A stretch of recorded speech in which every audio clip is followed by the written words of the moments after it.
Hi guys, welcome back to the channel. I have another game review for you today in the form of Skatebird. This is a Tony Hawk style game where you play, you guessed it, a skateboarding bird. The birds are all very cute and they all have tons of customizations from the type of bird, hats, glasses, necklaces.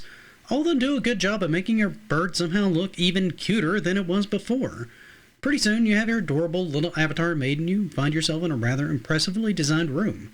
Honestly, the stage is pretty brilliant.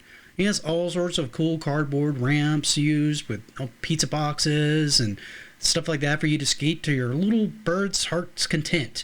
It honestly reminds me a lot of Toy Story with the scale of everything in relation to your character and how it's all designed. From then, I honestly got lost for a bit thinking that it was a simple sandbox for about 30 minutes until I managed to find my first little bird friend, and what do you know, it's got a quest for me. Sweet, this game just got even better. It wasn't too long after I found my first little friend that it began teaching me all the basics and maneuvers that are in the game, one of which in particular is called the fancy meter. What this is basically a representation of your speed in the game. Now, you can get this speed by going up one ramp and then down the other, or what I found more useful later in the game was to kind of go up part of a ramp and angle yourself down to gain some momentum and repeat this over and over again until you get your meter. It goes much faster that way. Trust me. If you want to go deep into this game, you really need to master this because some of the places that they want you to go are actually fairly high up and they require a lot of momentum just to get into the general area they want you to go. After they taught me the basics of this, they began doing missions showing me how to kickflip, rail stall, ollie, etc. All the basics you expect out of, well, a Tony Hawk game. All of these I thought were presented really well under the guise of helping out Big Friend clean up his room. That would be basically your human owner. And basically just making his place a nicer place to be, right? One big disappointment that I had when I got here, honestly, and the first one that I found, was that none of this really does anything. You complete the mission and the space looks, well, just like it did before.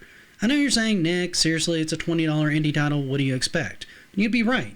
It's a lot to ask for out of a small team project to have that sort of thing in their game, but it would have been nice regardless. I kept pressing on, doing more and more little missions, and some made sense, and some of them honestly felt like filler. But nothing seemed too bad given that you're still in the early stages and learning the bare basics of what you're going to need further on in the game. So far so good. Pretty soon I had tons of little bitty bird friends asking for things, finding ways to help them out, and I was feeling pretty good about how much I'd done to help out Big Friend, and then I found out he's having money issues. Why and how a bird knows about money, don't ask. Don't ask, just don't ask, they're skateboarding birds. I mean, really, do you want to dig into it that much? I don't. This is where the game kind of starts to go downhill a bit, because not only does it get harder, it also becomes more trial and error in figuring out what you need to do. Gone are the helpful tips that they gave you in the first stage, and you're just sort of expected to figure things out from this point forward. The other issue is here that you start to quickly notice that there seems to be an increasing amount of filler missions that don't really help you with your objective a lot. These are optional, but there's literally no indicator of which quest is what, so you don't know what's optional, and you don't know what's a primary quest. So oftentimes you'll find yourself beating your head against one that, frankly, there's no need to do in the game. Sometimes the birds will also just be around with no quests, and some will have one as you skate by in your merry little way. This isn't necessarily a game breaker at this point, but the game space isn't as big yet, and it would be nice to know what's optional or have some sort of locator to tell you where the next story quest was in some of the larger maps. Finally, after what feels like ages, you manage to gather enough friends, and the last mission is, well, an ollie. That's it.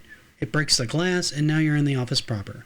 And this is the game where the game gets bad, and I mean really bad. In fact, full disclosure, this is where I stopped playing as of this review, gave the game a review, and then came back to it sometime later. The things they start to ask you with on this, along with the camera getting increasingly bad throughout the game, was simply just too much. I was struggling to get to certain areas, flat surfaces were tripping me up, causing me to lose all of my speed and wasting precious time on all the missions. I would often find myself clipping on a corner, and the camera would just start freaking out and spinning in random ways, which started to lead to me getting a headache several times during gameplay. The issues with the physics and what they're asking you to do within those confines got worse and worse, as well as taking a moderately frustrating build-up to a crescendo of why am I still playing this? It was clear to me at this point that most of the joy I was getting out of the game was rapidly being sucked out and replaced with irritation, eye strain, and increasingly combative control scheme that just seemed to fight me in order to get to places that I needed to go to progress the story. Now I'm going to stop here a moment and go back to the camera. Now, I've been playing FPS games like Doom, the original Doom, and the original Tony Hawk. I am not a stranger to tricky cameras or odd movement. I've been there and done that. I've gotten the t-shirt. And let me tell you, even after an hour of not playing this and riding up to this point, my eyes still hurt. I have never in my life had a game cause me physical pain like this game caused. That is basically even the fact that you have a reset. And the reset will allow you to go back to the last place that you set before you move forward.